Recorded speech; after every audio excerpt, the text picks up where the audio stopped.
Do you want to see how I turned this Queen Anne dresser into this Queen Anne dresser? Well, keep watching.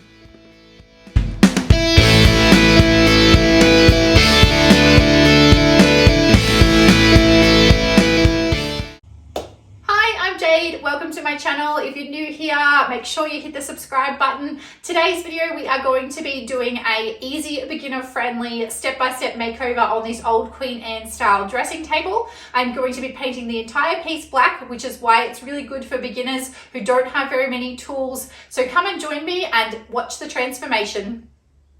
Let's dive in and take a quick closer look. You'll see that it's got quite a few red undertones in this piece. You'll also see here that there is damage. This piece is made from veneer timber and it's not solid timber, so I'll need to be very careful when I'm sanding to not bust through the veneer.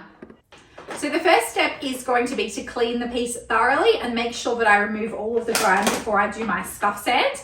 I am going to speed up my process a little bit by just using a cleaning bit on my drill. However, you can just use a hand sponge and a little scourer and clean the entire piece. You do not need to have power tools for this.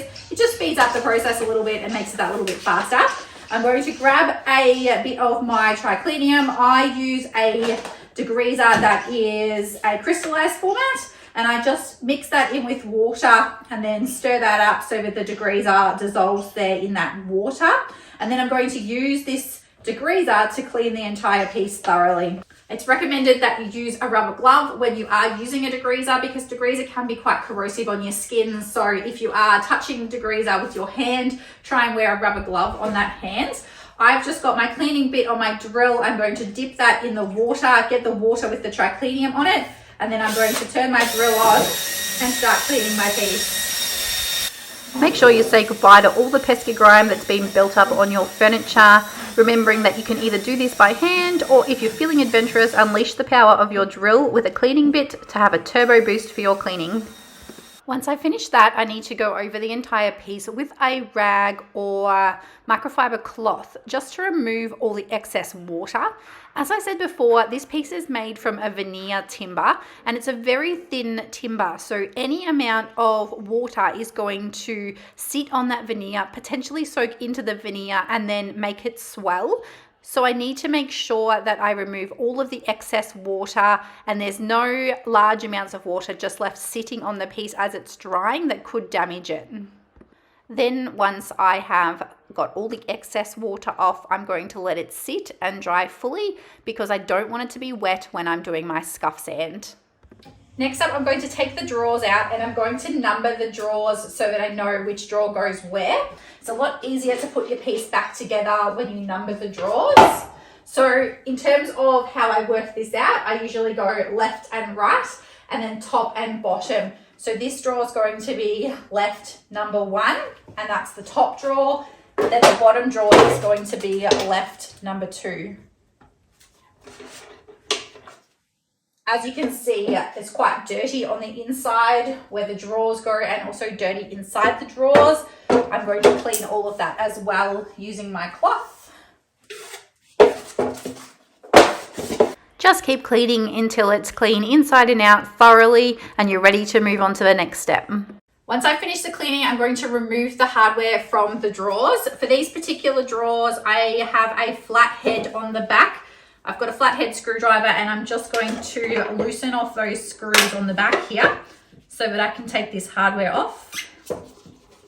You can reuse your hardware if you want to, or otherwise you can add new hardware on. It's really up to you and what you're trying to create with the piece that you're working on. If you've got a drill, you can also use a drill to remove the hardware. It makes it a little bit quicker for you. Up to you what you want to do. The next step is going to be to scuff sand the piece. You can either do this by hand or I'm going to use an orbital sander to make it a little bit faster for me. As I said, if you don't have access to power tools, you can easily do this by hand. In terms of sandpaper, this piece is made from veneer, so I need to be really careful not to burn through the veneer. It is a lot more delicate than if I'm sanding a hardwood surface. I'm going to be using a 120 grit sandpaper just to protect that surface as much as possible because by scuff sanding the piece, all I really want to do is scuff up the surface so that I'm going to be able to get my paint to adhere and to stick to this surface. I'm painting the entire piece, so I don't need to worry about getting back to raw. Let's get to roughing things up and give this piece a bit of an attitude adjustment. Grab the orbital sander or the hand sanding pad and scuff sand the surface. We're just basically creating a little bit of extra roughed up texture that will help the paint adhere like a glue to the piece. You're just going to try and remove that high shine varnish appearance the piece has. When you're scuff sanding correctly, you'll be able to see the shine lift and almost like a dull appearance come over the piece. You need to scuff sand every last little inch of piece that is going to get painted. Here I'm also sanding the drawer fronts to make sure everything is roughed up ready to go. And if you're like me and a bit of an overachiever, you might go back over the entire piece with the hand sanding pad as well.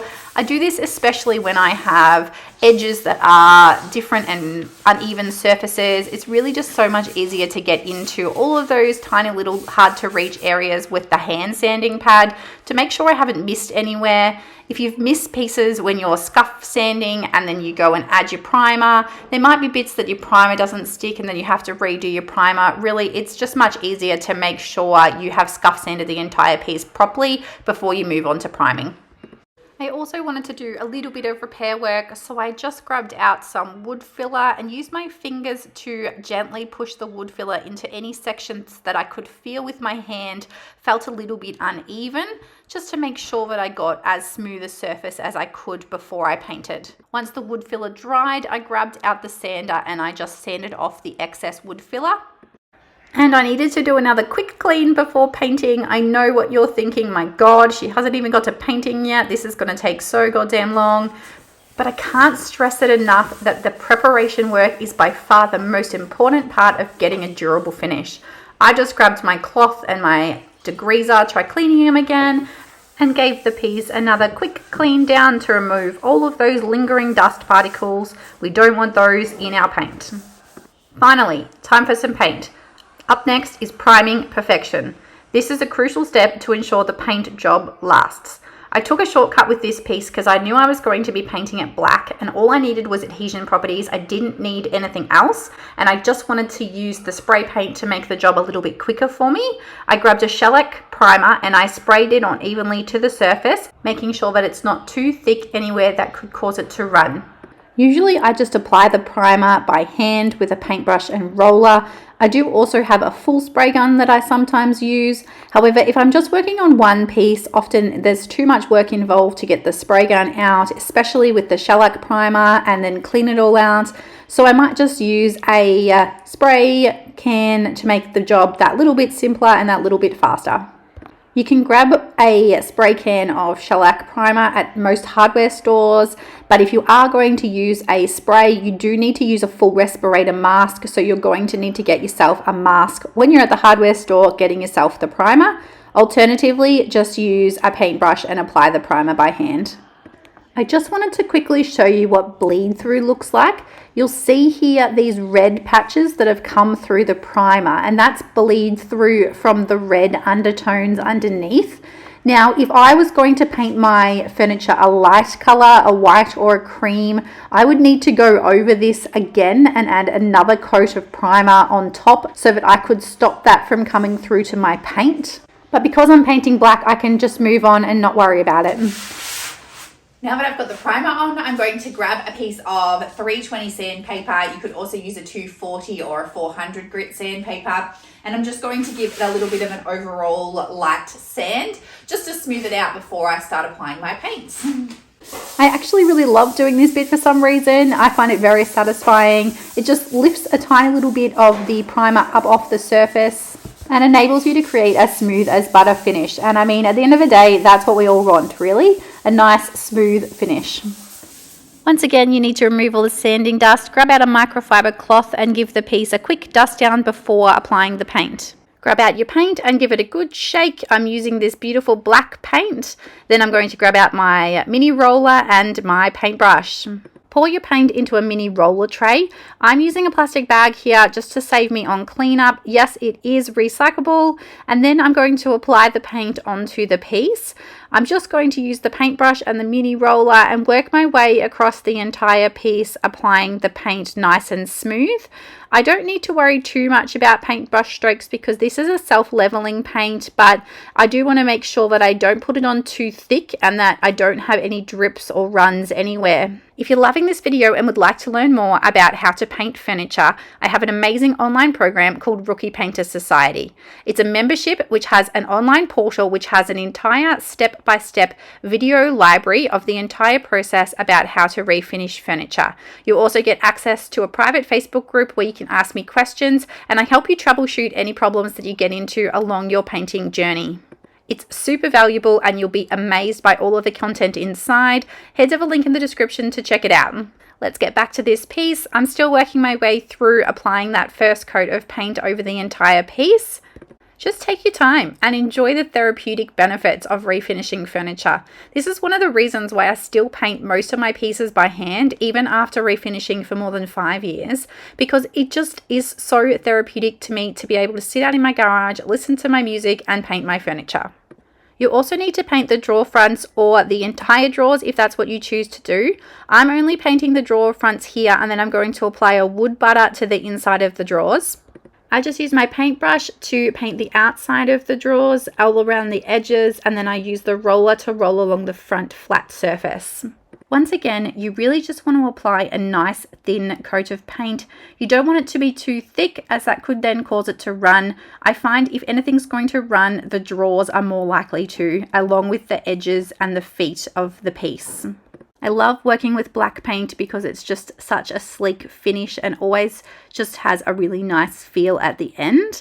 I'm applying a second coat of paint here. I'm just going over the entire piece the same way I did for the first coat and applying a second coat. The first coat did have pretty good coverage. However, because I've used a white primer underneath, there is bits of the primer that comes through that first coat of black paint, and a second coat is needed to get a nice thick coverage. Ideally, if you're going to be using a darker color paint, it is good to use a darker or a grey primer, as it is easier to cover a grey primer than it is a white primer with those darker colors. I just chose to use the Zinsabin shellac primer, and that just comes in the white. If you're just new to painting furniture and you're finding that it is a little bit harder to keep a steady hand, especially when you are painting your drawers, you could apply masking tape to the edges of the drawers to make it a little bit easier for you so you don't have to cut in with your hand as much. That's an option there if you're finding that it's really hard to use your hand and hold your paintbrush steady while you're cutting in around those edges. This piece was actually a commission piece that my client requested, and she wanted a gloss top coat. It's not what I would usually personally select as a top coat. However, I am applying a gloss top coat here to the entire piece. Once again, because gloss is quite difficult to work with, I have decided to use a can of spray paint to apply the gloss top coat, making sure that I have my paint respirator mask on while I'm using the spray paint. I put it all back together again, put the handles on, staged it, and then this is the finished product. What do you think? I think it turned out pretty cute. Let me know in the comments and be sure to hit the subscribe button to help me grow my channel. Thanks for watching.